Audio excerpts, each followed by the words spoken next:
ಹಿಂದೂ ನಾವೆಲ್ಲ ಒಂದು ಅಂತ ಹೇಳ್ತಿರುವಂತಹ ನಾಯಕರಿಗೆ ನನ್ನದೊಂದು ಕ್ವಶನ್, ದಲಿತರು ಹಿಂದೂಗಳ ಅಥವಾ ಬೇರೆಯವರ? ಇದೇ ಚುನಾವಣಾ ಪ್ರಚಾರದಲ್ಲಿ ದಲಿತರು ಕೂಡ ಕೇಸರಿ ಸಾಲು ಹಾಕೊಂಡು ಹೋಗುವಂತ ಸಂದರ್ಭದಲ್ಲಿ ಮೇಲ್ಜಾತಿಯ ಕಾರ್ಯಕರ್ತರನ್ನು ಉನ್ನತ ಮಟ್ಟದ ಒಂದು ಜಾತಿಯವರ ಮನೆಯ ಒಳಗೆ ಕೂತ್ಕೊಳಿಸಿ ಮಾತಾಡಿಸುವಂತದ್ದು, ದಲಿತರ ಯುವಕರನ್ನು ಮನೆಯ ಹೊರಗೆ ನಿಂತು ಮಾತಾಡಿಸುವಂತದ್ದು ಬೆಳ್ತಂಗಡಿ ತಾಲೂಕಿನಲ್ಲಿ ನಡೀತಾ ಇದೆ. ಧರ್ಮೇಂದ್ರ ಅವರೇ, ನಿಮ್ಮ ಮನೆ ಒಳಗೆ ನೀವು ದಲಿತರಿಗೆ ಪ್ರವೇಶ ಕೊಡ್ತೀರಾ? ನಮ್ಗೆ ಯಾವ ಭೇದ ಭಾವ ಇಲ್ಲ. ನೀವು ಹರೀಶ್ ಪೂಂಜಾರಿಗೆ ಇಷ್ಟು ಹೇಳ್ಬೋದಲ್ಲ, ನೋಡು ಮಾರ, ನಿನ್ನ ಪ್ರಾಯಕ್ಕೆ ನೀನು ಮಾತಾಡಿರುವಂತದ್ದು ತಪ್ಪು. ನೀನು ಸಾರ್ವಜನಿಕವಾಗಿ ಹೇಳಿದ್ದಿ, ಸಾರ್ವಜನಿಕವಾಗಿ ಕ್ಷಮೆ ಕೇಳಿ. ಧ್ವನಿ ಕೇಳ್ತಾ ಇದೆಯಾ? ಹಲೋ ಸರ್ ನಮಸ್ತೆ, ಧ್ವನಿ ಕೇಳ್ತಾ ಇದೆಯಾ? ಕೇಳ್ತದೆ ಸರ್. ಎಸ್ ಸರ್, ತಮ್ಮ ಹೆಸರು ಎಲ್ಲಿಂದ ಸರ್? ಸರ್ ಈಗ ಇತ್ತೀಚೆಗೆ ಚುನಾವಣೆ ನಡೆದ ನಂತರ ತಮ್ಮ ಹೆಸರು ಎಲ್ಲಿಂದ? Jayaprakash Kanyadi. Yes sir, thank you. Yes ಹೇಳಿ ಸರ್, ಮಾತಾಡಿ ಸರ್. ಸರ್, ಚುನಾವಣೆ ನಂತರ ಇತ್ತೀಚಿನ ದಿನಗಳಲ್ಲಿ ಹಿಂದುತ್ವದ ಬಗ್ಗೆ ಒಂದು ದೊಡ್ಡ ಮಟ್ಟದ ಸುದ್ದಿ ಆಗ್ತಿದೆ. ಸರ್, ನಾನೊಬ್ಬ ದಲಿತ.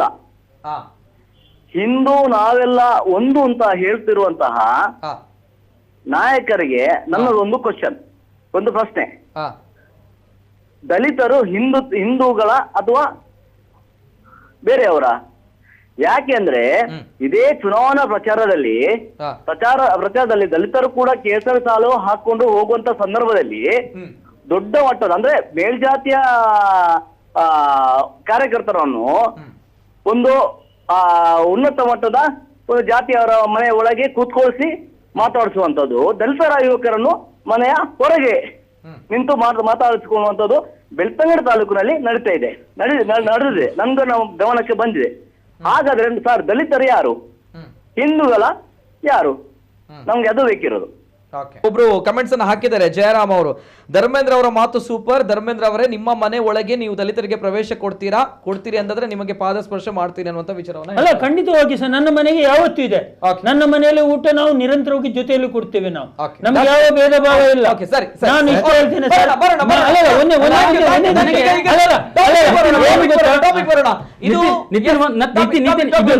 ಇದು ದೊಡ್ಡ ಟಾಪಿಕ್, ಸಣ್ಣದ್ರಲ್ಲಿ ವಿಷಯ ಏನಂತ ಸಂಸ್ಕಾರ ಸಂಸ್ಕೃತಿಯನ್ನು ಕಲಿಸ್ತಕ್ಕಂಥದ್ದು ಅವರ ಗುಣ. ಅವರು ಪ್ರತಿಯೊಂದು ಚಿಕ್ಕಂದಿಯಿಂದ ದೊಡ್ಡವರ ಹಿಂದೆ ಸಮಾಜಕ್ಕೋಸ್ಕರ ಹೋರಾಟ ಮಾಡಿದವರು, ಸ್ವತಂತ್ರಕ್ಕೋಗಿ ಹೋರಾಟ ಮಾಡಿದವರು, ಭಗವತ್ ಸಿಂಗ್, ಇಂಥದ್ದೆಲ್ಲ ಸ್ಟೋರಿ ಹೇಳ್ತಾರೆ. ಯಾರ್ಯಾರು ಸಮಾಜದಲ್ಲಿ ತ್ಯಾಗ ಮಾಡಿದಾರೋ ಅವರ ಒಂದು ಸ್ಟೋರಿಯನ್ನು ಹೇಳ್ತಾರೆ. ಈ ಮೂರು ಹಿಂದುತ್ವದ ನಾಯಕರ ಸ್ಟೋರಿ ನಿಮ್ಗೆ ಗೊತ್ತಿಲ್ವಾ? ನೀವು ಹರೀಶ್ ಪೂಂಜಾರಿಗೆ ಇಷ್ಟು ಹೇಳ್ಬೋದಲ್ಲ, ನೋಡು ಮಾರ, ನಿನ್ನ ಪ್ರಾಯಕ್ಕೆ ನೀನು ಮಾತಾಡಿರುವಂತದ್ದು ತಪ್ಪು.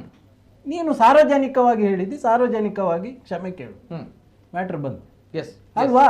ಇದನ್ನು ಮಾಡ್ಬೇಕಲ್ಲದೆ ಸಂಸ್ಕಾರವನ್ನ ಬಿಟ್ಟು ಅದನ್ನ ವಿಕ್ರಮ ಹೇಳಿದ್ದಾರೆ, ತಪ್ಪಲ್ವಾ? ಸತ್ಯ ಸುರತ್ಕಲ್ ಅವರು ಒಪ್ಪಿಕೊಂಡಿದ್ದಾರೆ, ನಾನು ಕಾಂಗ್ರೆಸ್ನ ಪರವಾಗಿ ಮತ್ತೆ ತೆಗಿರಿ ಹಿಂದುವಿನ ಪರವಾಗಿ ಹೀಗೆ ಮಾಡಿ ಮತ ಕೇಳಿದನಂತ ಹೇಳಿ ಹೀಗೆ ಮಾಡ್ಲಿ ಹೀಗೆ ಮಾಡಿ ಅದಲ್ಲ. ಈಗ ಅಲ್ಲ ನಾನು ಹೋರಾಟ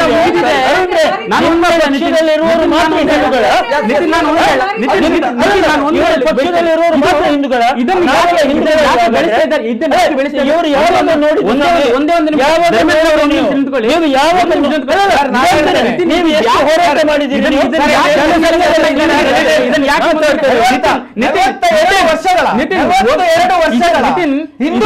ಹಿಂದುತ್ವಕ್ಕೋಸ್ಕರ ಹೋರಾಟ ಮಾಡಿ ಸತ್ಯಜಿತ್ಗೆ ಇವರು ಏನು ಕೊಟ್ಟಿದ್ದಾರೆ? 42 ವರ್ಷ ಹಿಂದುತ್ವಕ್ಕೋಸ್ಕರ ಮಾತಾಡ್ತಿದ್ದೇನೆ. ಇದನ್ನೆಲ್ಲ ಸುಮ್ಮನೆ ಇಲ್ಲಾದ್ರೆ ಯಾಕೆ ಇದನ್ನು ವಿವಾದ ಅನ್ನತಕ್ಕಂಥ ಮಟ್ಟಿಗೆ ತರಿಸ್ತಾ ಇದ್ದಾರೆ. ಇವಾಗ ಒಂದು ನಿಮಿಷ ಯಾಕೆ ಮಾತಾಡ್ತಿದ್ರೆ?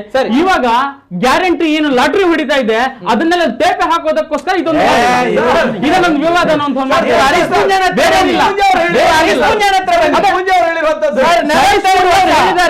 ಅದಕ್ಕೆ ಉತ್ತರವನ್ನು ಕೂಡ ಸತ್ಯ ಸುರತ್ಕಲ್ ಕೊಟ್ಟಿದ್ದಾರೆ. ಹೌದು, ಹೋಗಿದ್ದೇನೆ ಅನ್ನುವಂಥದ್ದು. ಮುಗಿದಲ್ಲಿಗೆ